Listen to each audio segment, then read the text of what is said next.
আমাদের সবার প্রিয়, আর নিরামিষ দিনে পনির পেলে তো খাওয়াটাই জমে যায়। তাই আজকে নিয়ে এলাম পনিরের আইটেম পনির মাখানি।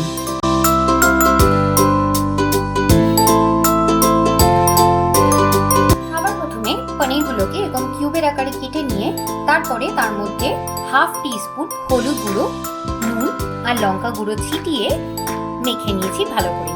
এখন এগুলোকে একটা ফ্রাইং প্যানে সরষের তেল দিয়ে দিলাম 1 টেবিল স্পুন। তেলটা গরম হয়ে গেছে, গ্যাসের ফ্লেমটা একদম লোতে দিয়ে দেব আর এর মধ্যে পনিরগুলোকে ফ্রাই করে নেব।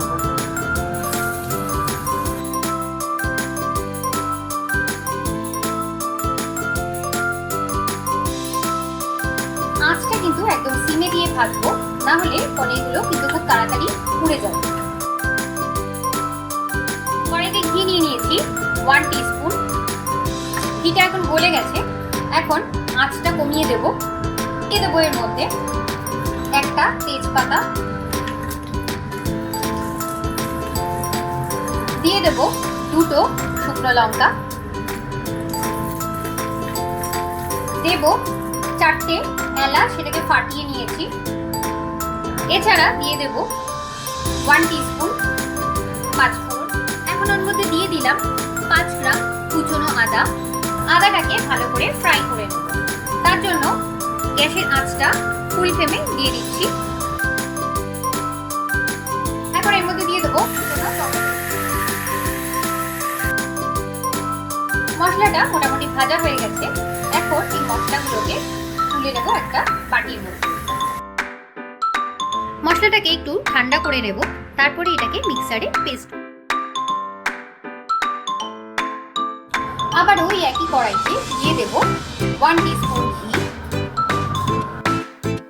গরম হয়ে গেছে, এখন ওর মধ্যে দিয়ে দেব 1 টিস্পুন হলুদ গুঁড়ো, দিয়ে দেব 1 টিস্পুন গরম মশলা গুঁড়ো, দিয়ে দেব 1 টিস্পুন কাশ্মীরি মির্চের গুঁড়ো, দিয়ে দেব 1 টিস্পুন শুকনো লঙ্কা, ঝাল শুকনো লঙ্কার গুঁড়ো। এছাড়া দিয়ে দেব 1 টিস্পুন চিনি। এর মধ্যে দিয়ে দেবো আগে থেকে ফেটানো টক দই।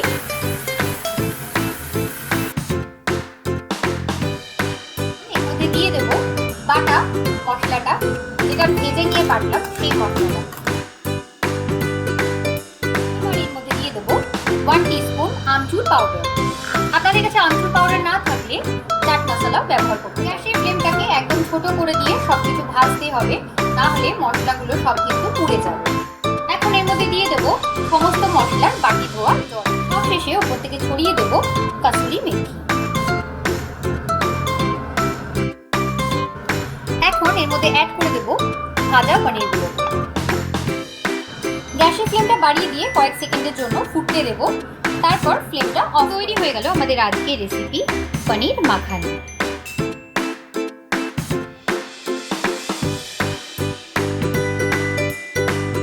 গার্নিশিং এর জন্য উপর থেকে ছড়িয়ে দেবো কিছুটা কাসুরি মেথি।